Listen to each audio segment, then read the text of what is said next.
औज़ुबिल्लाहि बिस्मिल्लाहिर्रहमानिर्रहीम अस्सलाम वालेकुम एवरीवन। उम्मीद करता हूँ आप सब लोग खैरियत से होंगे। आज के लेक्चर का आगाज़ करते हैं। प्रिंसिपल्स ऑफ इकोनॉमिक्स में हम लोगों का चैप्टर नंबर 1 हमने प्रीवियस लेक्चर में स्टार्ट किया था और इसके अंदर हमने इकोनॉमिक्स की डेफिनेशन पढ़ी थी कि ये 4 लोगों के इकोनॉमिक डिसीजंस को जो फाइनेंशियल डिसीजंस है उनको डील कर रहा होता है इकोनॉमिक्स का सब्जेक्ट। इसमें बायर, सेलर और गवर्नमेंट इंटरनेशनल ट्रेडर्स थे। बायर और सेलर जो थे ये माइक्रो इकोनॉमिक्स के अंदर हम डील कर रहे होते हैं और गवर्नमेंट और इंटरनेशनल ट्रेडर्स को हम मैक्रो इकोनॉमिक्स के अंदर डील कर रहे होते हैं। उसके बाद 3 डेफिनेशंस 3 तरह के इकोनॉमिस्ट ने दी थी, उनको हमने रीड किया था और उसके बाद इकोनॉमिक्स की नेचर, ये साइंस है या आर्ट्स है, और उसके अंदर भी नॉर्मेटिव और पॉजिटिव साइंस की डिस्कशन की थी। आज का हमने स्टार्ट करना है माइक्रो इकोनॉमिक्स को। तो माइक्रो इकोनॉमिक्स हम लोगों ने जैसे कि इकोनॉमिक्स की डेफिनेशन में ही पढ़ लिया है कि ये माइक्रो इकोनॉमिक्स में हम फाइनेंशियल डिसीजंस पढ़ रहे होते हैं किन लोगों के, बायर और सेलर के। तो मेनली इसकी यही डेफिनेशन है। उसके अलावा हमने क्योंकि प्रीवियसली 2 चैप्टर कवर भी कर लिए हैं माइक्रो इकोनॉमिक्स के, जिनमें हमने डिमांड और सप्लाई को पढ़ा और उसके बाद उनकी इलास्टिसिटी को पढ़ा, तो अब हमें थोड़ा बहुत आइडिया होगा कि इंडिविजुअल लेवल पर जो डिसीजन मेकिंग हो रही होगी उसको हमने डील करना है माइक्रो इकोनॉमिक्स में।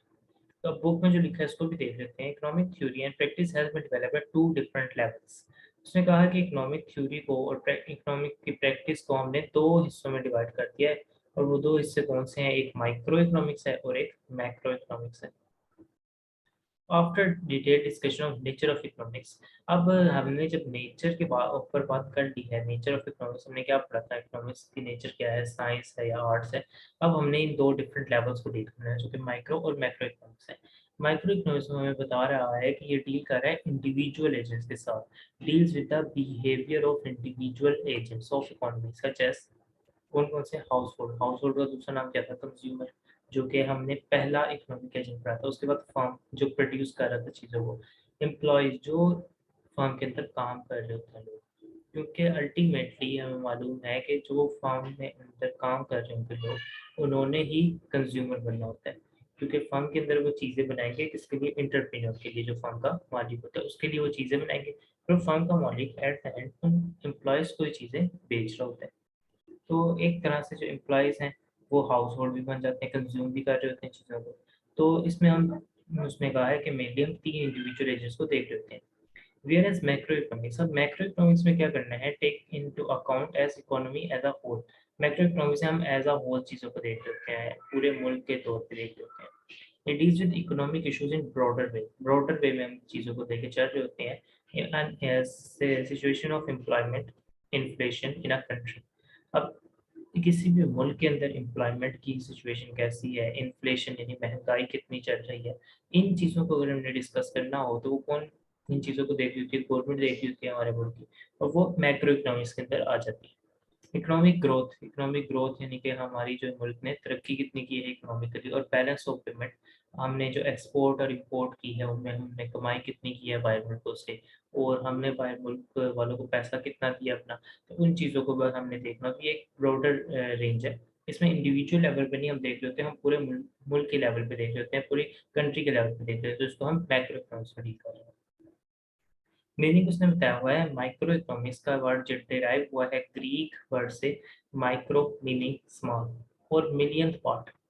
इसका क्या मतलब है, स्मॉल या फिर millionth part of a broader perspective, किसी भी एक बड़े पर्सपेक्टिव का मिलियंथ पार्ट यानी कि बहुत छोटा सा हिस्सा। तो अब इसके नाम से क्योंकि मालूम हमें हो रहा है कि स्मॉल, इट मीन्स इसमें हम स्मॉल छोटे इकोनॉमिक जिसको डिस्कस करेंगे, इंडिविजुअल लेवल पे डिस्कस करेंगे कि ये कौन सी ब्रांच है जिसमें हम इन्वेस्टिगेट करते हैं इंडिविजुअल बिहेवियर। इंडिविजुअली हम बिहेवियर को स्टडी कर रहे थे। अगर हम कलेक्टिव बिहेवियर की बात करें तो फिर हम मैक्रो में चले जाएंगे, क्योंकि वहाँ हमने एज अ होल बात कर ली थी। अगर हम इंडिविजुअल लेवल पे बात कर रहे हैं तो माइक्रो इकोनॉमिक्स। इंडिविजुअल बिहेवियर किसका देख रहे हैं हम, हाउस होल्ड का जो चीज़ों को कंज्यूम कर रहे हैं, एंड द फर्म्स, और फर्म जो चीज़ों को प्रोड्यूस कर रही है। जो जैसे कि हमने एक बेसिक डेफिनेशन से स्टार्ट में पढ़ी थी, उसके अंदर भी हमने ये पढ़ा था कि हाउस होल्ड और फर्म मेनली इन दो को हम पढ़ होते हैं माइक्रो इकोनॉमिक्स से। इन देयर ऑर्डिनरी बिजनेस यानी कि आम जिंदगी में, in their ordinary business of life में जो इनको डिसीजन कर रहे हैं, डिसीजन मेकिंग, क्या चीज़ बनानी है, क्या चीज़ कैसे सेल करनी है, किस चीज़ की कितनी डिमांड करनी है, and allocation of scarce resources, और ये जो लिमिटेड से रिसोर्सेज हैं हमारे पास, इनको हम किस तरीके से एलोकेट कर से इनसे ज़्यादा से ज़्यादा, लाइक अगर हम कंज्यूमर के पॉइंट ऑफ व्यू से देखें तो वो किस तरीके से अपने जो पैसे है उसको इस्तेमाल कर सकते हैं, ज़्यादा से ज़्यादा ख्वाहिशात को पूरा कर सकते हैं। अगर हम प्रोड्यूसर के पॉइंट ऑफ व्यू से देखें तो वो किस तरीके से अपने जो फैक्टर्स ऑफ प्रोडक्शन है, लैंड, लेबर, कैपिटल, एंटरप्रेन्योर, उनको इस्तेमाल में लाकर ज़्यादा से ज़्यादा चीज़ें प्रोड्यूस कर सकते हैं। तो इस तरीके से जो है हम लोगों ने इनकी स्टडी करनी होती है, और हम लोगों ने law of demand, law of supply वगैरह में ये पढ़ भी किया है कि वो किस तरीके से डिसीजन ले सकते हैं। उसके बाद एक प्रोफेसर है, उन्होंने एक डेफिनेशन दी है, micro economics the study of particular firm, किसी एक पार्टिकुलर फर्म की कोई खास फर्म, कोई खास हाउस होल्ड यानी प्रोड्यूसर या consumer, individual prices, individual prices, यहाँ पे इंडिविजुअल का वर्ड जो है ना काबिल हो रहा है, इंडिविजुअल प्राइसेस, कलेक्टिव प्राइसेस नहीं, wages, income, individual industry and particular commodities. उसने यहाँ पे जो है खास सुविधा दी है particular firm, particular house hold, individual prices, यानी कि यहाँ पे हम इंडिविजुअल लेवल पे, अकेले लेवल पे जो है चीज़ों को देखते चल रहे हैं। Note way factors for micro economics are, अब माइक्रो इकोनॉमिक्स हमने क्या क्या चीज़ें पढ़नी होती हैं, मार्केट डिमांड एंड सप्लाई, जिसको हमने बहुत डिटेल से पढ़ लिया है चैप्टर नंबर 2 के अंदर। मार्केट डिमांड कैसे क्रिएट होती है किसी भी चीज़ की, और मार्केट में सप्लाई कब करते हैं, क्यों करते हैं प्रोड्यूसर, और इस मतलब law of demand, law of supply और इस तरह की मतलब चीज़ें हमने चैप्टर 2 में पढ़ ली है। तो हम ये चीज़ को, इस चीज़ को ज़्यादा अच्छे से समझ सकते हैं कि ये माइक्रो इकोनॉमिक्स में क्यों इसने ये वर्ड लिखा है। बाकी चीज़ें हमने भी पढ़नी है, कंज्यूमर थ्योरी, थ्योरी ऑफ यानी कि कंज्यूमर का बिहेवियर इसमें पढ़ रहे होते हैं। उसके अलावा थ्योरी ऑफ प्रोडक्शन, प्रोड्यूस करते हुए किन चीज़ों का ख्याल रखता है जो प्रोड्यूसर होता है, कॉस्ट ऑफ प्रोडक्शन, जो प्रोड्यूस की हमने चीज़ों के ऊपर जो कॉस्ट आई होती है, जैसे कि अगर मैं कोई भी चीज़ बना रहा हूँ, लेट्स सपोज मैं कोई जो है पेन बनाना चाह रहा हूँ, तो इसके ऊपर एक तो मुझे मटेरियल चाहिए होगा, एक बॉल पेन बनाने के लिए मुझे प्लास्टिक चाहिए होगी, इंक वगैरह चाहिए होगी, एक तो मटेरियल हो गया, एक मुझे लेबर चाहिए होगा, वो स्किलफुल बंदा जो कि इस चीज़ को बना सके, जो इस चीज़ को बनाने में महारत रखता हो। एक होता है जो इस चीज़ का मटीरियल, एक हो गया इसका लेबर, और ये कुछ अदर ओवरहेड्स हो गए जिनमें हमारे बिजली का बिल आ गया, या फिर जो लाइट वगैरह इस्तेमाल हो रही थी फैक्ट्री में, वो चीज़।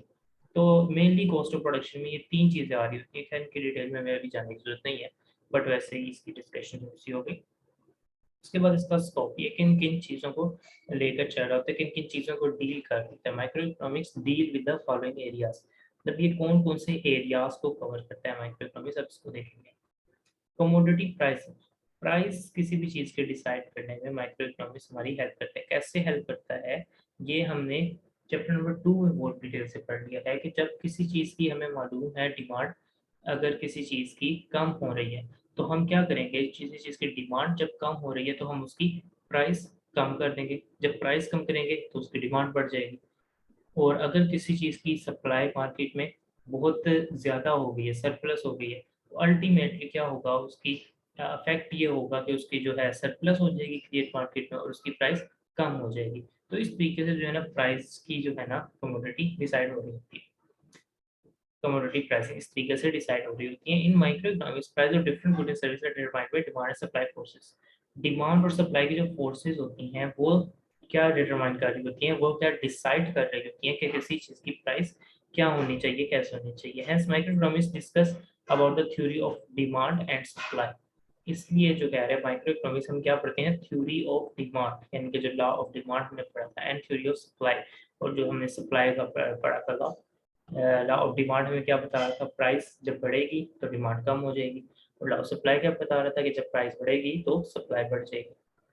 तो इस तरीके से जो है, इसके बाद है फैक्टर प्राइसिंग। फैक्टर प्राइसिंग क्या होती है, factors of production, factors of production जो हमने यूज किए थे, land, labour, capital and entrepreneur, are the core of any production process.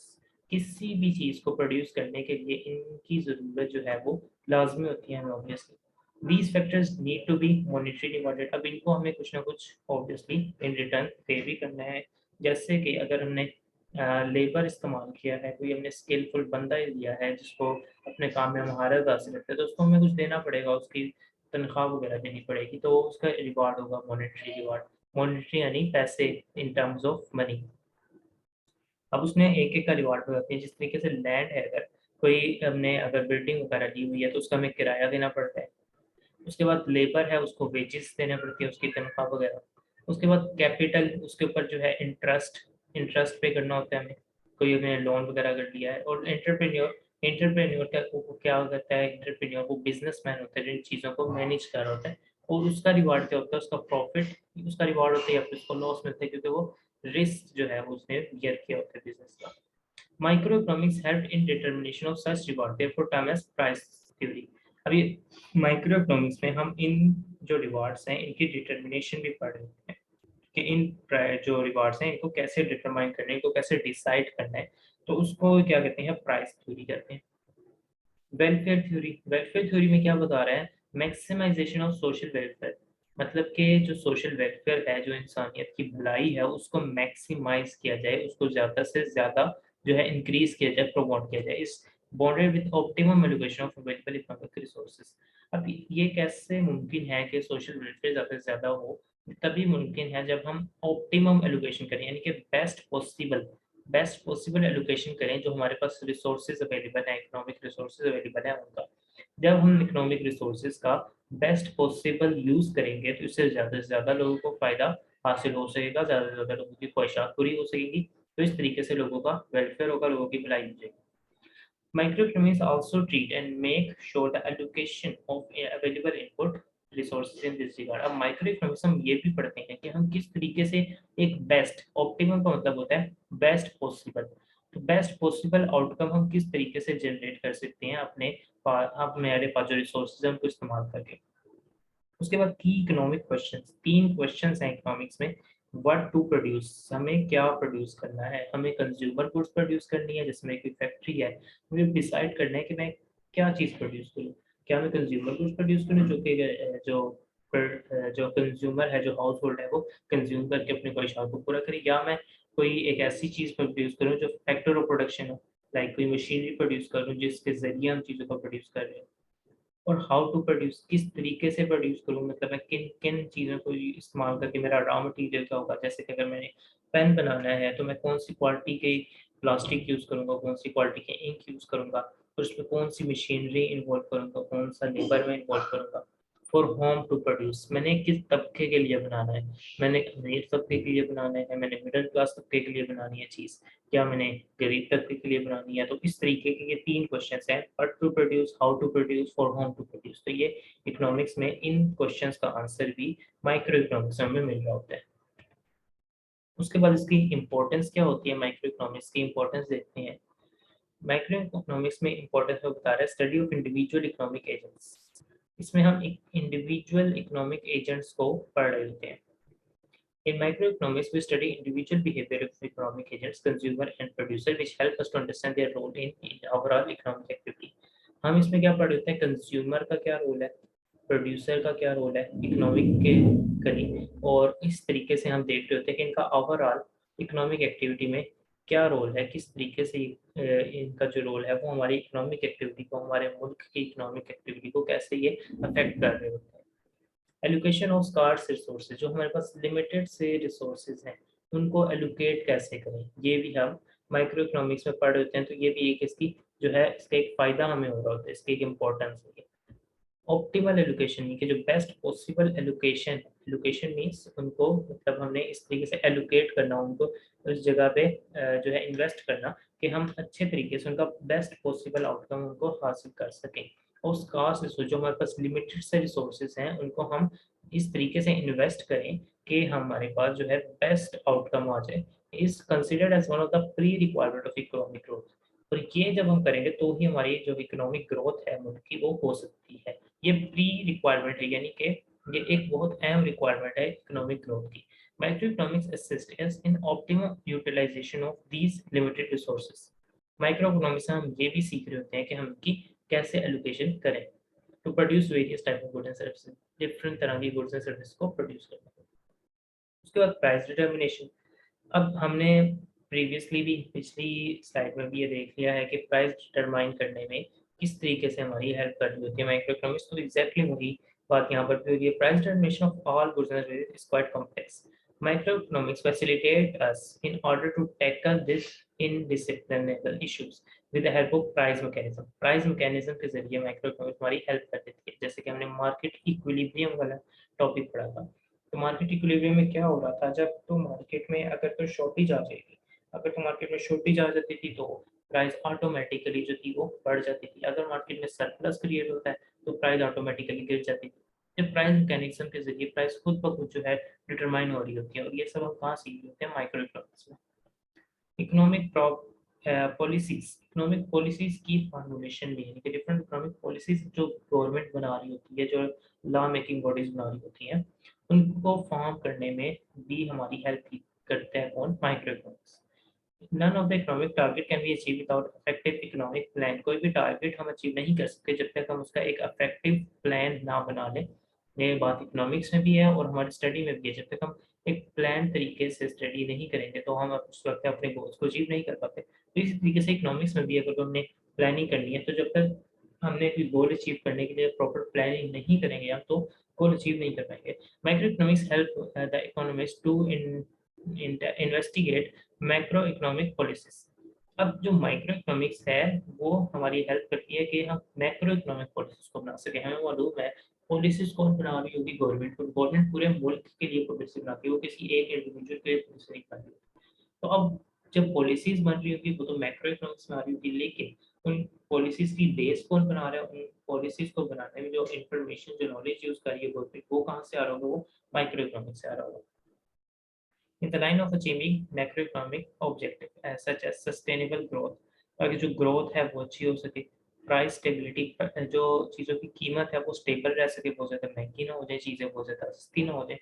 जिस तरीके से हमने एक चैप्टर नंबर 2 के अंदर एग्रीकल्चर वाली जो है पढ़ी थी कि गवर्नमेंट किस तरीके से इन्वॉल्व होकर प्राइस की स्टेबिलिटी के लिए काम करती है। बफर स्टॉक का टॉपिक उसमें हमने बहुत डिटेल से पढ़ा था। Full employment and exchange stability, लोगों को ज़्यादा से ज़्यादा एम्प्लॉयमेंट मिल सके, और एक्सचेंज रेट यानी कि जो बाहर मुल्क में हम एक्सपोर्ट करके जो पैसे कमा रहे हैं और बाहर मुल्क से इंपोर्ट करके जो उनको पैसे दे रहे हैं, उसके जो बैलेंस है वो अच्छा रह सके, हमारे पास ज़्यादा से ज़्यादा कमाई आ सके। तो ये चीज़ें जो है हम इकोनॉमिक पॉलिसीज जब बना रही होती है गवर्नमेंट, तो उसमें वो जो इन्फॉर्मेशन रहती है वो माइक्रो इकोनॉमिक के नॉलेज से ले रही होती है। फाइनेंस मिनिस्टर को किस तरीके से असिस्टेंस प्रोवाइड करते हैं, यानी कि हेल्प प्रोवाइड कर होते हैं टैक्सेस, टैक्सेस में ये हेल्प कर रही होती है माइक्रो इकोनॉमिक्स। इसकी थोड़ी सी एग्जांपल अगर हम देखें तो ऑब्वियसली जिस चीज़ की जो डिमांड है वो इन इलास्टिक होगी। अब इन इलास्टिसिटी का चैप्टर हम जो कि डिस्कस कर चुके हैं, तो हम इस कॉन्सेप्ट को यहाँ पे रिलेट कर सकते हैं कि जिस चीज़ की डिमांड इन इलास्टिक होगी, जैसे कि नेसेसिटीज होगी, अब उनकी प्राइस बढ़े या कम हो, लोगों ने वो खरीद नहीं खरीदी। तो अब किस केस में गवर्नमेंट अगर उन चीज़ों पे टैक्स लगा ले तो गवर्नमेंट क्या करेगी? ज़्यादा से ज़्यादा रेवेन्यू इकट्ठा कर लेगी। क्यों? क्योंकि उनकी डिमांड पे भी कोई फ़र्क नहीं पड़ेगा जब टैक्स बढ़ने से उनकी प्राइस बढ़ेगी तो, और गवर्नमेंट के पास रेवेन्यू भी आ जाएगा। लेकिन अगर गवर्नमेंट किसी ऐसी चीज़ पे टैक्स लगा देती है जिसकी जो डिमांड है वो इलास्टिक है, लाइक उसकी अगर प्राइस चेंज करें तो उसकी डिमांड पे भी फ़र्क पड़ जाएगा अच्छा खासा। तो अब उस केस में क्या होगा? उस केस में वो अल्टीमेटली गवर्नमेंट का रेवेन्यू कम होगा, क्योंकि जब गवर्नमेंट ने प्राइस बढ़ाई तो उसकी डिमांड ही कम होगी, उसको कोई खरीदेगा ही नहीं, तो गवर्नमेंट को टैक्स भी नहीं हासिल हो सकता। तो इसमें वही बता रहे, टैक्सेस जो हैं बहुत इंपॉर्टेंट कंपोनेंट हैं पब्लिक फाइनेंस, किसी भी मुल्क के जो पास जो पैसा होता है उसके लिए। और in order to generate revenue through taxes, अब हमें जब टैक्सेस के जरिए रेवेन्यू जनरेट करना होता है तो हम जो माइक्रो इकोनॉमिक टूल्स हैं उनका इस्तेमाल करते हैं। For example degree of elasticity, इसने भी इलास्टिसिटी के कॉन्सेप्ट को डिस्कस किया है। अगर हम चैप्टर 1 बिल्कुल शुरू में पढ़े थे तो हमें इस कॉन्सेप्ट को बहुत डिटेल से पढ़ना पड़ता है इस लाइन को समझने के लिए, लेकिन अब हमने चैप्टर नंबर 3 पढ़ लिया तो अब हमें इसीलिए बात समझ आ रही है। नेक्स्ट थिंग इज इसकी लिमिटेशंस क्या होती हैं। माइक्रो इकोनॉमिक्स की इंपॉर्टेंस तो हमने बहुत देख ली, इसके फायदे बहुत देख लिए, इसकी कुछ लिमिटेशंस भी हैं। क्या? एक तो नैरो पर्सपेक्टिव, इसमें हम इंडिविजुअल लेवल पे देख रहे होते हैं, इसमें हम एज अ होल इकोनॉमी को नहीं देख रहे होते, तो एक नैरो पर्सपेक्टिव हमें शो कर रही होती है माइक्रो इकोनॉमिक्स की study. One of the biggest apprehension about microeconomic study is that it provide a restricted picture। ये बहुत restricted picture देती है, यानी कि एक बहुत तंग सी picture देती है, एक individual level पे picture दे रही होती है of wider economy, कि एक बहुत बड़ी, बहुत wider means बड़ी इकोनॉमी है किसी भी मुल्क की, उसमें ये हमें सिर्फ एक इंडिविजुअल का बिहेवियर बता रही होती है। which mostly remain insufficient, जो कि ना काफ़ी होता है, यानी कि ये काफ़ी नहीं होता है, इनफ नहीं होता to understand the gravity of economic problem, कि हम इकोनॉमिक प्रॉब्लम को अच्छी तरीके से समझ सकें। It does not represent the complete form of whole economy, ये इसका जो कंक्लूजन हम निकाल रहे होते हैं अगर माइक्रो इकोनॉमिक को स्टडी करके, तो ये कंप्लीट इकोनॉमी को, पूरी इकोनॉमी को ये रिप्रेजेंट नहीं कर रही होती। इनअप्रोप्रिएट इन मेजर एरियाज, बहुत से एरियाज में इसकी जो अगर हम अप्लाई करते हैं जो इसकी कंक्लूजन्स हैं वो इनअप्रोप्रिएट हो जाती हैं। क्यों? Micro economics of major economic areas often found to be insufficient to tackle with, यहाँ से जो इन्फॉर्मेशन हासिल होती है वो इनसफिशिएंट होती है। जैसे कि हमने ऊपर देख लिया, generally it is observed when dealing with some crucial economic issues, कुछ जो क्रूशियल बहुत इंपॉर्टेंट इकोनॉमिक इश्यूज हैं, जैसे कि ट्रेड इम्बैलेंस, यानी कि जो बाहर मुल्क के साथ हम ट्रेड कर रहे होते हैं, इम्पोर्ट एक्सपोर्ट कर रहे होते हैं, उसके अंदर इम्बैलेंस आ जाती है। हमने नेक्स्ट चैप्टर्स में बहुत डिटेल से देखते हैं। तो इनको डील करते हुए माइक्रो इकोनॉमिक्स जो है वो हमें इनसफिशिएंट नॉलेज प्रोवाइड कर रही होती है। For debt and inflation, debt अगर हमने किसी का कर्जा अदा करना है, ठीक है, मुल्क ने अगर किसी का कर्जा अदा करना है, जैसे कि पाकिस्तान ने बहुत से मुल्कों से कर्जा लिया होता है, तो अब वो अदा करना है, वो कैसे अदा करना है, तो इसके नॉलेज में भी इनसफिशिएंट नॉलेज प्रोवाइड कर रही होती है। और इन्फ्लेशन के साथ कैसे डील करना है, महंगाई आ गई है मुल्क में, उसको कैसे डील करें जो as a whole economy level पे, तो उसके अंदर भी हमें इनसफिशिएंट नॉलेज प्रोवाइड हो रहा होता है।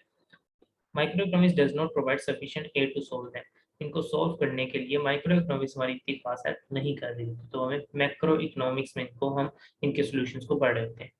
और उसके बाद उसने एग्जांपल दी हुई है, rising prices in chicken market does not mean inflation, अगर तो किसी मार्केट के अंदर चिकन की प्राइस बढ़ रही है, चिकन चिकन में खरीदने गया हूँ, उसकी प्राइस जो थी वो बढ़ के बहुत ज़्यादा हो गई, because fall in price of other good और other food और नॉन फूड आइटम में overcome this effect। अच्छा, इन्फ्लेशन हम तब कहते हैं जब पूरे मुल्की लेवल पे ऐसा होल जो है चीज़ें का रेट बढ़ रहा हो। अब चिकन की प्राइस जो है बढ़ गई और उसके अगेंस्ट किसी भी दूसरी फूड या नॉन फूड आइटम, या फिर हम कह लेते हैं जो बीफ होता है, बीफ की प्राइस कम होगी, चिकन की प्राइस बढ़ी और उसके साथ ही बीफ की प्राइस कम हो गई, तो इससे होगा क्या, ये एक दूसरे के इफेक्ट को नेट कर देंगे, कैंसिल कर देंगे, और उससे अल्टीमेटली जब हम मुल्की लेवल पे देखते होंगे तो इन्फ्लेशन नहीं होगी। लेकिन अगर हम इंडिविजुअल लेवल पे देखें, हमने सिर्फ चिकन की प्राइस देखी तो, और हमने मीट की प्राइस नहीं देखी, तो हम क्या एज्यूम कर लेंगे कि इन्फ्लेशन हो गई है क्योंकि चिकन की प्राइस बहुत बढ़ गई है। लेकिन हम जब हम दूसरी चीज़ों को भी देखेंगे, कंपैरिजन करेंगे, तो हमें मालूम होगा कि ये जो इफेक्ट था चिकन की प्राइस बढ़ने का, ये कैंसल आउट हो गया। तो इसलिए ये जो है हमें सफिशिएंट नॉलेज नहीं प्रोवाइड कर रही होती है अगर हम माइक्रो लेवल पे चीज़ों को देख रहे हो, इंडिविजुअल लेवल पे चीज़ों को देख रहे हो। उसके बाद वीक असम्पशंस, इसके अंदर बहुत सी असम्पशंस भी होती हैं। हमने जैसे कि अभी तक के नॉलेज के मुताबिक हमने law of supply, law of demand पढ़ा, तो उसमें हमने कुछ अज्यूम किया था कि ये चीज़ें कांस्टेंट रहेंगी, सेट्रस पेरिपस, ये इन चीज़ों में चेंज नहीं आ रहा होगा।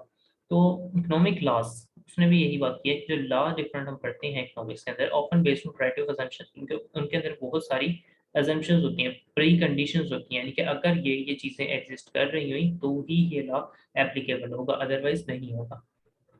Although the whole economic model depend on these supposed conditions, hence it makes the validity of law more doubtful when these conditions are found unrealistic in real life। अब ये जो assumptions हैं, इनमें से कुछ assumptions तो realistic होती हैं, वो मतलब हमें पूरी होती हुई नज़र आ रही होती हैं, कुछ assumptions होती हैं जो unrealistic होती हैं, मतलब वो हमें रियल लाइफ में नज़र नहीं आ रही होती हैं, तो इसलिए जो है इनकी assumptions को हम कहते हैं कि weak assumptions हैं, ये प्रैक्टिकली जो है हमें नहीं नज़र आती। Besides this, individual behavior does not represent the behavior of large segment of society in every case। उसके अलावा जो इंडिविजुअल का बिहेवियर है वो पूरी सोसाइटी के बिहेवियर को रिप्रेजेंट नहीं कर रहा होता हर केस में। जैसे कि अगर मुझे एक चीज़ पसंद है तो इसका मतलब ये नहीं है कि इसके हमारे शहर में, हमारे मुल्क में हर बंदे को ये चीज़ पसंद है। तो माइक्रो इकोनॉमिक्स की ये कुछ 3 लिमिटेशंस थी जो हमने पढ़ी। इसकी भी वीक assumption की एक एग्जांपल उसने दी हुई है, if household are facing employment issue in some particular area, किसी एक खास हिस्से में लोगों का एम्प्लॉयमेंट इशू आ रहा है, उनको जॉब जो है, नौकरी नहीं मिल रही है, और इन पार्टिकुलर टाइम पीरियड या किसी एक खास जो है टाइम पीरियड के अंदर, जैसे कोरोना के अंदर अगर हम जॉब तलाश करने जाएँ तो नहीं मिल रही थी, it may be not reflect in overall unemployment in macro scenario. तो इसका ये मतलब हरगिज़ नहीं होगा कि ये मैक्रो लेवल पे जो है अनएम्प्लॉयमेंट, ओवरऑल अनएम्प्लॉयमेंट को रिप्रेजेंट करेगी। क्यों? क्योंकि वो एक खास शहर से रिलेट कर रही थी, किसी एक खास टाइम पीरियड से रिलेट कर रही थी। जब टाइम गुज़र गया तो वो चीज़ें जो थी वो नॉर्मलाइज़ हो गई। तो इट मीन्स कि हम जब मैक्रो लेवल पे देख रहे होंगे, जब बड़े लेवल पे देख रहे होंगे, तो हम इसको अनएम्प्लॉयमेंट कंसिडर नहीं कर रहे होंगे। लेकिन अगर हमने इसको माइक्रो लेवल पे देखा तो ये हम अनएम्प्लॉयमेंट ही कंसिडर करेंगे इसको। तो इसलिए जो है हमें चीज़ों को ब्रॉड लेवल पे देखना ज़रूरी होता है। तो ये कुछ इसकी लिमिटेशंस थी। उसके बाद मैक्रो इकोनॉमिक्स की डिटेल्स हैं कुछ। मैक्रो इकोनॉमिक्स को अगर हम देखें तो मैक्रो इकोनॉमिक्स हमने फाइनेंशियल डिसीजन किन लोगों के स्टडी करने थे, गवर्नमेंट और इंटरनेशनल ट्रेडर्स, यानी कि मुल्की लेवल पर ब्रॉड लेवल पे जो हमने डिसीजन करने होते हैं, जो स्टडी करनी होती है, उसको हम मैक्रो इकोनॉमिक्स में पढ़ रहे होते हैं। Economic issues in broader aspects में हम इकोनॉमिक इशूज को देख सकते हैं। Following areas define the scope of economics.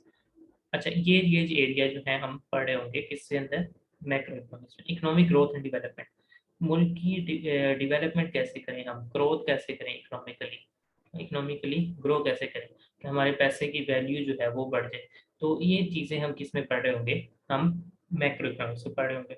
Status of a country economy can be evaluated in terms of per capita real income, जो रियल इनकम हर बंदे की हासिल हो रही है वो कितनी है, as studied under macro economics. इसको हमने बहुत डिटेल से पढ़ना है मैक्रो इकोनॉमिक्स में। National income determination is one of the important area covered in macroeconomics, यानी कि national income total as a nation हमें कितनी इनकम हासिल हो रही है, ये एक्सप्लेन कर रहे हैं different concept approaches to measure them and their significance. ठीक है, इसमें हम पढ़ रहे होते हैं कि इनको कैसे मेजर करें, नेशनल इनकम को हम कैसे मेजर करें, और उसके बाद ये इनकी सिग्निफिकेंस क्या है, कहाँ कहाँ ये यूज हो रहे हैं। इन्फ्लेशन, महंगाई को कैसे डील करें, किसी मुल्क में बहुत ज़्यादा महंगाई आ गई है तो उसका क्या ट्रीटमेंट निकालनी है। इसका एक छोटा सा ट्रीटमेंट जो गवर्नमेंट कर सकती है वो ये कि टैक्स हटा दे चीज़ों पे से, या टैक्स को बहुत कम कर दे। तो होगा क्या, एक चीज़ अगर 100 रुपए की मुझे मिल रही है और उसके ऊपर 20 रुपए टैक्स है और इन्फ्लेशन चल रही है अगर, तो गवर्नमेंट अगर उसके ऊपर से 15 रुपए का टैक्स हटा दे तो अब वो मुझे 85 की मिलेगी। तो इस तरीके से जो है इन्फ्लेशन का इफेक्ट जो है वो काउंटर हो जाएगा, काउंटर मीन्स उसका इफेक्ट तो कम हो जाएगा। और अनएम्प्लॉयमेंट मीन्स यानी कि लोगों को जो नौकरी वगैरह है वो अगर नहीं मिल रही तो उस प्रॉब्लम को कैसे सॉल्व करें। ठीक है, उस लोगों को फुल एम्प्लॉयमेंट की तरफ कैसे लेके जाएं। तो इसके लिए जो है गवर्नमेंट जो है डिफरेंट प्लानिंग करती है, पॉलिसीज बनाती है, वो हम मैक्रो इकोनॉमिक्स में पढ़ रहे होंगे। उसके बाद balance of payment and trade. Balance of payment हमने जो है जिस तरीके से पढ़ा है कि एक्सपोर्ट हम करते हैं, इंपोर्ट हम करते हैं, तो जब हम चीज़ों को एक्सपोर्ट कर रहे होंगे तो हम बाहर मुल्क से पैसा अपने मुल्क में ला रहे होंगे, और जब हम इंपोर्ट कर रहे होंगे तो हम अपने मुल्क का पैसा बाहर मुल्क दे रहे होंगे। तो एट द एंड हम क्या कर रहे होते हैं, इन चीज़ों को एक होल लेवल पे, एक कंट्री लेवल पे हम नेट कर रहे होते हैं कि हमने बाहर से कितना पैसा मुल्क में लाए और अपना पैसा कितना मुल्क से बाहर गया। तो अगर तो हाँ बाहर से आया हुआ पैसा जो हमारे मुल्क में आया है वो ज़्यादा हो तो इसको हम कहते हैं कि हमें फ़ायदा हो गया, बैलेंस ऑफ पेमेंट अच्छा है। तो इस तरीके से इन चीज़ों को भी हम डील कर रहे होते हैं इसमें मैक्रो इकोनॉमिक्स में। Macro economic policies, monetary policy, fiscal policy, commercial policy, exchange rate policy, यानी कि जो डिफरेंट बजट वगैरह बना रहे होते हैं हम, या मतलब किस चीज़ पे कि किस प्रोजेक्ट पे कितना खर्चा करना है, इस तरह की चीज़ें भी हम मैक्रो इकोनॉमिक में पढ़ रहे होते हैं, मैक्रो इकोनॉमिक पॉलिसीज बना रहे होते हैं। और 10 pre conditions which are economic growth and development of the country. ये क्या है, प्री कंडीशंस है, यानी कि ये ज़रूरी होती हैं इन पॉलिसीज़ को बनाना अगर हम अपनी कंट्री को इकोनॉमिकली ग्रो करना चाहते हैं, डेवलप करना चाहते हैं। Macro economics direct state authorities to develop result oriented economic policies.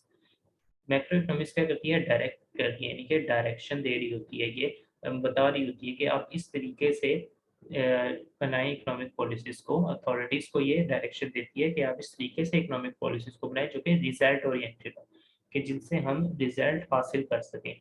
ठीक है, और उसके बाद and their significance of economy, और ये उनकी इंपॉर्टेंस से बताती होती है, उनकी सिग्निफिकेंस क्या है कि अगर हम ऐसी पॉलिसीज बनाएंगे तो इसका हमें क्या फ़ायदा होने वाला है। उसके बाद कुछ पॉइंट्स उसने बताए हैं। नेशनल इनकम हम पढ़ेंगे मैक्रो इकोनॉमिक्स के अंदर। इन्फ्लेशन एंड अनएम्प्लॉयमेंट हमने ऑलरेडी देख लिया, इसको हम डील कर रहे होंगे।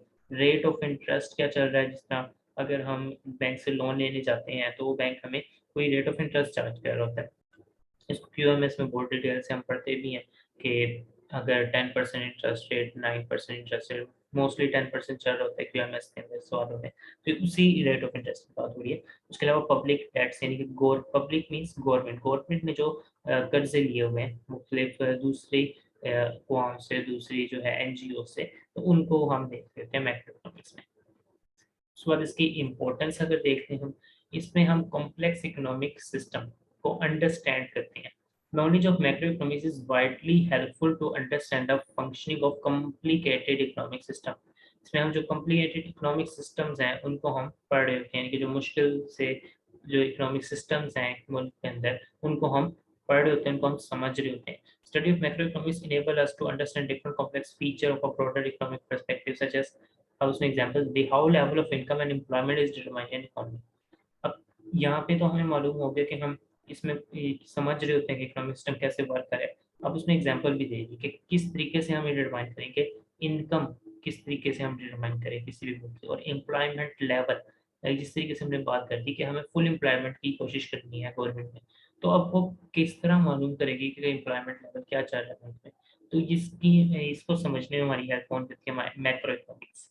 How demand and supply force determine the level of desirable interest rate. जो डिमांड और सप्लाई फोर्सेस हैं, यानी कि किसी भी चीज़ की डिमांड बढ़ रही है और किसी भी चीज़ की डिमांड कम हो रही है, सप्लाई बढ़ी सप्लाई कर रही है, ये डिटरमाइन करती है. कैसे डिटरमाइन करेगी ये, डिजायरेबल इंटरेस्ट रेट. अब इंटरेस्ट रेट का सप्लाई और डिमांड से क्या ताल्लुक है, ये भी हम पढ़ रहे होंगे मैक्रो इकोनॉमिक्स में. which eventually set the direction of economy in long run. जिससे होता क्या है, इवेंचुअली लॉन्ग रन में किसी भी मुल्क की इकोनॉमी की डायरेक्शन सेट होती है कि उसने आगे किस तरीके से चलना है. Helpful to achieve pre determine economic target. अच्छा, इसके अंदर जो हमने इकोनॉमिक टारगेट्स बनाए होते हैं प्री डिटरमाइन, यानी कि पहले से हमने डिसाइड कर लिया कि ये हमारा इस साल का या इस माह का टारगेट है, उसको हमने अचीव करना है. अब उसको अचीव करने में हमारी हेल्प कर रहा होता है कौन, macro economics. Study of macro economics also helpful to achieve goal of economic growth of the country. ये इनेबल करती है इकोनॉमिस्ट को to make analysis of different economic forces. ठीक है, हम वो डिफरेंट इकोनॉमिक फोर्सेस को एनालाइज करते हैं और उसके अलावा ये, ताकि वो अचीव कर सकें सस्टेनेबल इकोनॉमिक ग्रोथ, एक अच्छी जो इकोनॉमिक ग्रोथ है मुल्क के लिए, उसको ये अटेन कर सके, उसको हासिल कर सकें, उसको अचीव कर सकें. Price stability is essential for economic growth. Study of macroeconomics assists us to achieve the price stability by analyzing the business fluctuation in the country. It recommends the policy action to brief policy instability. Price instability. अब price की instability को खत्म करने के लिए, price को stable बनाने के लिए, ठीक है, यानी कि इन्फ्लेशन भी ना हो किसी भी मुल्क में या फिर डिफ्लेशन भी ना हो. इन्फ्लेशन यानी बहुत ज़्यादा महंगाई हो जाए, और डिफ्लेशन का मतलब बहुत ज़्यादा चीज़ें सस्ती बिकने लगी. ये दोनों ही मुल्क के लिए नुकसानदेह होती हैं. तो अब अगर हमने इन्फ्लेशन के इफेक्ट को काउंटर करना है, उसको खत्म करना है, तो जैसे कि हमने ऊपर एग्जांपल पढ़ी थी कि गवर्नमेंट क्या करेगी, टैक्स अपना कम कर देगी चीज़ों पे, तो होगा कि अल्टीमेटली चीज़ों की कीमतें कम हो जाएंगी. और अगर गवर्नमेंट डिफ्लेशन को खत्म करना है, यानी कि चीज़ें बहुत सस्ती मिल रही हैं, गवर्नमेंट नहीं चाह रही कि इतनी सस्ती चीज़ें मिले, तो अब गवर्नमेंट क्या करेगी, गवर्नमेंट पर टैक्स बढ़ा देगी. तो इससे होगा कि चीज़ें अल्टीमेटली महंगी हो जाएंगी. तो इस तरह की जो चीज़ें हैं, इनको भी हम पढ़ रहे होंगे मैक्रो इकोनॉमिक्स में. और प्राइस के यानी किस तरीके से हम स्टेबल रख सकते हैं, इनको हम पढ़ रहे होते हैं मैक्रो इकोनॉमिक्स में. बैलेंस ऑफ पेमेंट ऑलरेडी हम बहुत बार डिस्कस कर चुके हैं कि क्या होता है. Important indicator of economic performance of the country. वो बता रहे कि ये बहुत इंपॉर्टेंट इंडिकेटर है, मतलब ये हमें बताता है कि हमारी इकोनॉमिक ग्रोथ कैसी है, इकोनॉमिक परफॉर्मेंस कैसी है किसी भी मुल्क की. It explicate those factors which determine the balance of payment. Study of macroeconomics also facilitate to identify the cause of deficit in balance of payment.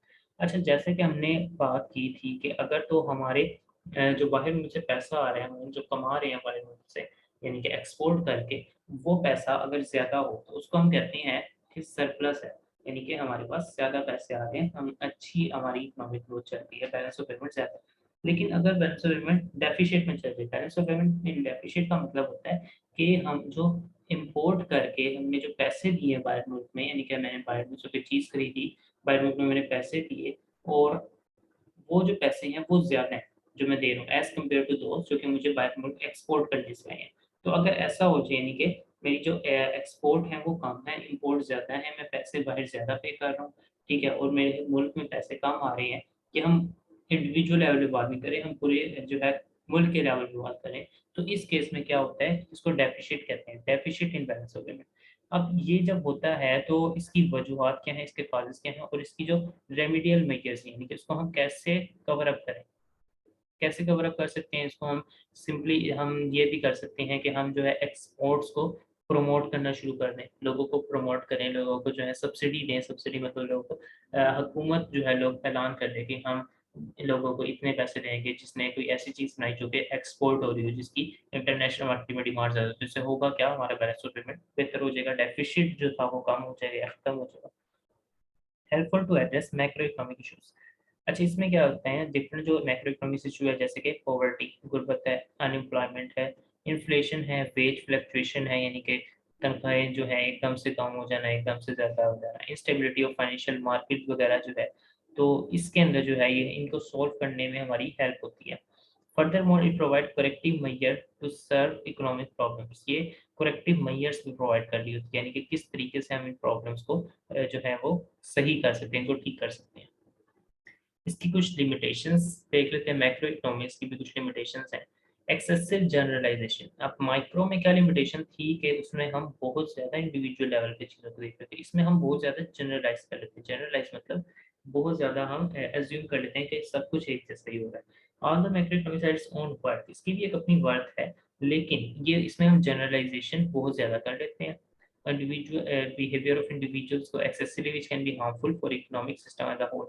अब उसने एग्जांपल के जरिए बताया है, if a group of statist start using more imported goods, किसी group ने क्या किया, इंपोर्टेड गुड्स यानी कि बाहर मुल्क से मंगवा के चीज़ों का इस्तेमाल ज़्यादा कर दिया, इसका ये मतलब नहीं है it create an adversity in balance of payment of country until large segment of population is not doing so।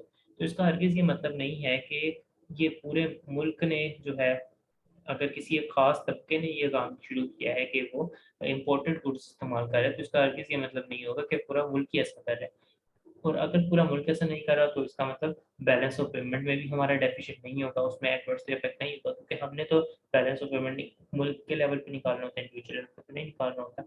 तो इसके अंदर अगर हम इसी को देख लें, किसी एक ग्रुप ऑफ सोसाइटी को देख के ये एज्यूम कर लें कि पूरा मुल्क ऐसे ही कर रहा होगा, तो ये ओवर जनरलाइजेशन, एक्सेसिव जनरलाइजेशन हो जाएगी।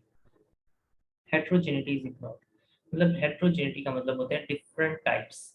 होमोजीनियस और हेट्रोजीनियस केमिस्ट्री किसी ने पढ़ी है तो इसमें हमने ये टर्म पढ़ी थी। तो हेट्रोजीनियस का मतलब होता है डिफरेंट तरह की चीज़ें, मुख्तलिफ इकसाम की चीज़ें। तो ये इसमें जो डिफरेंट काइंड्स हैं उनको हम इग्नोर कर देते हैं। Take the aggregate as a homogeneous, ignore the internal composition and the structure. Example दी है, average wage of the country is from the sum of total of all wages of all occupations. अब हम average veg यानी कि average salary अगर किसी को मिल रही है, लोगों को जो काम कर रहे हैं, नौकरी कर रहे हैं, उनकी अगर हम एवरेज निकालते हैं, एवरेज वेजेस निकाल रहे हैं, तो हम क्या करेंगे, पूरे मुल्क में जिस जिसको भी सैलरी मिल रही है उसकी एवरेज ले लेंगे। यानी कि इसमें टीचर की वेजेस भी शामिल होगी, क्लीनर की वेजेस भी शामिल होगी, टाइपिस्ट यानी कि जो टाइप कर रहे कीबोर्ड पे, क्लर्क की वेजेस भी शामिल होगी। If the ways of the teacher increases, अब यहाँ पे हम क्योंकि इन सबकी एवरेज निकाल रहे हैं, एवरेज कैलकुलेट कर रहे हैं, तो अगर टीचर की वेज इंक्रीज कर जाए लेकिन टाइपिस्ट की वेज डिक्रीज कर जाए सेम रेशो से, क्योंकि अगर टीचर की वेज डबल हुई है तो टाइपिस्ट की वेज जो है वो हाफ हो गई है, तो एवरेज पे कोई फर्क नहीं पड़ेगा। तो ये एक लिमिटेशन है कि इसमें हम क्या, ये जो है हेट्रोजेनिटी जो है इसको हम इग्नोर कर देते हैं। This would result as a limitation while devising some policy based on such data। अब इस डाटा की बेस पे जो हम कोई पॉलिसी बना रहे होंगे, तो हमें तो मालूम ही नहीं है कि जो टीचर की वेज जो है वो तो इंक्रीज कर गई है और जो टाइपिस्ट की वेज है वो डिक्रीज कर गई, क्योंकि हमारे पास तो एवरेज आ रही होगी। तो ये पॉलिसी भी हो सकता है गलत कंक्लूजन निकाल कर हम उसके अकॉर्डिंगली पॉलिसी बना रहे हैं। तो इसलिए जो है ये एक इसकी लिमिटेशन है। Analysis can be misleading, aggregates sometimes ignore the changes occurring in different sector which can be misleading for economic policy derivation। वो क्या कह रहे हैं कि जो डिफरेंट सेक्टर में चेंजेस अकर हो रहे हैं वो इग्नोर कर देते हैं जब एग्रीगेट ऐसा होल हम चीज़ों को देख रहे होते हैं। एग्जांपल देख लेते हैं इसकी, macro economic analysis show a growth in agriculture sector. Agriculture sector में अगर ग्रोथ हो रही है, if a good harvest in rice crop has compensated a bad harvest of cotton. अगर तो एक अच्छी हार्वेस्टिंग की, अगर एक अच्छी फसल हासिल हो जाए हमें चावलों की, ठीक है, और वो कंपनसेट कर दे एक बुरी फसल जो है कॉटन की उसको, तो हम क्या करेंगे, मैक्रो इकोनॉमिक्स के अंदर हमें शो हो रहा होगा कि एग्रीकल्चर सेक्टर ने बहुत अच्छा काम किया, लेकिन अब हमें तो मालूम ही नहीं है कि कॉटन की जितनी भी फसल थी वो खराब हो गई है, उसकी तो बैड हार्वेस्ट हुई है। तो इस तरीके से जो है ये इसका एक डिसएडवांटेज है, इसकी लिमिटेशन है।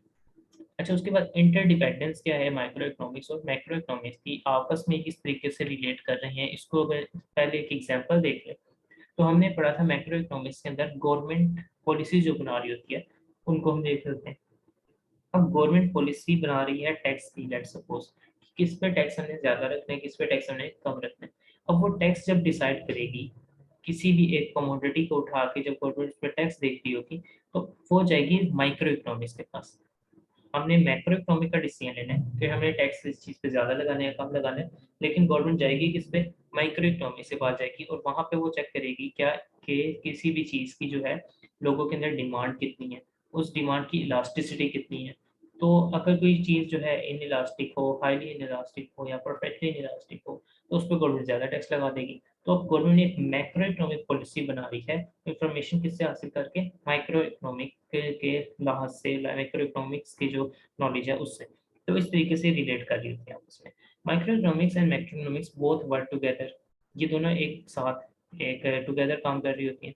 सच as steps taken by individual entrepreneur, जो इंडिविजुअल एंटरप्रेन्योर यानी कि जो बिजनेस का रिस्क और रिवार्ड जो है, बिजनेस का रिस्क और रिवार्ड जो बंदा ले रहा है, उसके जो डिसीजन होते हैं माइक्रो लेवल पे are generally based on the macro economic conditions of economy. वो किस पे बेस कर रहे होते हैं? मैक्रो इकोनॉमिक कंडीशंस पे इकोनॉमी की।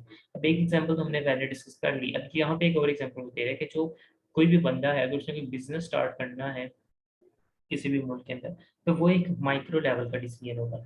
लेकिन वो डिपेंड किस पे कर रहा होगा कि मुल्क की इकोनॉमिक कंडीशन कैसी है, मुल्क के अंदर जो है लोग खुशहाल ज़िंदगी बसर कर रहे हैं, तो ऑब्वियसली वो ज़्यादा से ज़्यादा चीज़ों को डिमांड करेंगे, लग्ज़री चीज़ों की डिमांड करेंगे। तो उसका डिसीजन किस पे बेस कर रहा होगा? मैक्रो लेवल की इकोनॉमी के ऊपर। If the overall economic conditions are healthy and business friendly, अगर तो कंडीशन जो है हेल्दी है, बिजनेस फ्रेंडली है, तो क्या होगा? then the investment and hiring new staff will be considered at the individual business step up also। तो होगा क्या? इन्वेस्टमेंट बढ़ेगी, बिजनेसमैन उस जगह पे जाके ज़्यादा इन्वेस्टमेंट करना चाहेगा, बिजनेस करना चाहेगा और नया स्टाफ हायर होगा, लोगों के अंदर एम्प्लॉयमेंट आ जाएगी, ठीक है। और जो बिजनेस जो है, इंडिविजुअल बिजनेस जो है वो स्टेप अप होगा, यानी कि वो बढ़ेगा उस मुल्क के अंदर। और ये सब बेस किस पे कर रहा होगा कि मैक्रो लेवल पे जो है। अब यहाँ पे हमने क्या किया कि इंडिविजुअल था एक, उसने बिजनेस स्टार्ट करना था, ये एक माइक्रो लेवल की चीज़ थी। उसने किन फैक्टर्स को कंसीडर किया? वो मैक्रो लेवल की चीज़ है। और जब उसने बिज़नेस लगा लिया, उसने बिज़नेस स्टार्ट कर लिया, तो अब यहाँ पे क्या हुआ? एम्प्लॉयमेंट बढ़ेगी, ठीक है? उससे इकोनॉमिक ग्रोथ बढ़ेगी, बिज़नेस बढ़ेगा। तो अब होगा क्या? यहाँ पे मैक्रो लेवल आ गया। एम्प्लॉयमेंट को अगर जब हम ओवरऑल डील कर रहे हैं, तो उसमें इस फैक्ट्री के एम्प्लॉयमेंट को भी कंसीडर कर रहे हैं। तो इस तरीके से मैक्रो और माइक्रो इकोनॉमिक्स एक दूसरे को कॉम्प्लीमेंट कर रहे होते हैं, एक दूसरे के साथ-साथ चल रहे होते हैं। सिमिलरली एक और एग्ज़ाम्पल उसने दिया है, performance of macroeconomic economy eventually depend on the decision taken in economy at micro level or decision made by individual household and business। अब वो कह रहे हैं कि जो परफॉर्मेंस ऑफ मैक्रो इकोनॉमी है, मैक्रो लेवल पे जो इकोनॉमी की हम परफॉर्मेंस मेजर कर रहे होते हैं, हम नेशनल इनकम कैलकुलेट करते हैं और डिफरेंट चीज़ें हम मैक्रो इकोनॉमिक्स में पढ़ेंगे चैप्टर में, तो वो हम किन को कंसीडर करके कर रहे होते हैं? उनको जो कि डिसीजन लिए होते हैं इंडिविजुअल हाउस होल्ड ने और इंडिविजुअल बिजनेस ने, इंडिविजुअल फर्म्स ने, तो उनके डिसीजन को हम कंसीडर कर रहे होते हैं और फिर हम मैक्रो लेवल की पॉलिसीज बना रहे होते हैं। If people habitually spend little portion of their disposable income, then a multiplier effect will be created, as there will be sharp decline in the investment and employment। Multiplier effect क्या होता है? इसको हमने next chapters में बहुत detail से discuss करना है, तो इसको फिलहाल इग्नोर कर देते हैं। अभी वो ये बता रहा है कि अगर तो लोगों की आदत है कि वो बहुत अपनी जो डिस्पोजेबल इनकम, फॉर एग्जांपल हम कह देते हैं लोगों को सैलरी मिल रही है, जो इनकम उनको हासिल हो रही है किसी बिजनेस से या कहीं से भी, उस डिस्पोजेबल इनकम का बहुत लिटिल पोर्शन अगर वो स्पेंड कर रहे हैं और बाकी का पोर्शन वो सेव कर रहे हैं बैंक में या कहीं भी, तो इससे क्या होगा? There would be sharp decline in investment. तो इससे इन्वेस्टमेंट में डिक्लाइन आएगा और एम्प्लॉयमेंट में भी डिक्लाइन आएगा। ऐसा क्यों होगा? इसको समझते हैं कि अगर तो मेरे पास इनकम आ रही है और मैं उसको जो है स्पेंड नहीं कर रहा, तो क्या होगा? मार्केट में चीज़ों की डिमांड कम हो जाएगी, ठीक है। मार्केट में जब चीज़ों की डिमांड कम होगी, जो जो बिजनेस है वो डिस्करेज होगा। जब डिमांड नहीं होगी तो बिजनेसमैन भी जाएगा कि यार मैं क्यों चीज़ें बना रहा हूँ, मुझे तो प्रॉफिट ही नहीं हो रहा, मेरी चीज़ों की डिमांड ही नहीं हो रही। तो अल्टीमेटली बिजनेसमैन अपने बिजनेस को बंद करना शुरू कर देंगे, कम करना शुरू कर देंगे। जिससे होगा क्या? इन्वेस्टमेंट में डिक्लाइन आया, बिजनेस नए तो नहीं शुरू होंगे, पुराने वाले भी डिस्करेज होंगे, हो जाएंगे। जब जब क्या होगा कि डिस्पोजेबल इनकम वो लोग खर्च नहीं कर रहे, तो इससे डिमांड में जो है वो कमी आ गई, ठीक है। बिजनेस में डिस्करेज हो जाएगा, वो अपनी इन्वेस्टमेंट डिक्लाइन करेगा। और जब वो नए बिजनेस ही नहीं बनाएगा, नई फैक्ट्रीज नहीं बनाएगा, तो वहाँ पे मजदूर भी नहीं चाहिए होंगे, तो एम्प्लॉयमेंट में भी कमी आ जाएगी। तो ये इन दोनों के दरमियान रिलेशन था। उसके बाद नेक्स्ट टॉपिक जो है उसको इंशाल्लाह नेक्स्ट लेक्चर में डिस्कस करते हैं। फिलहाल के लिए इतना ही। अल्लाह हाफिज़।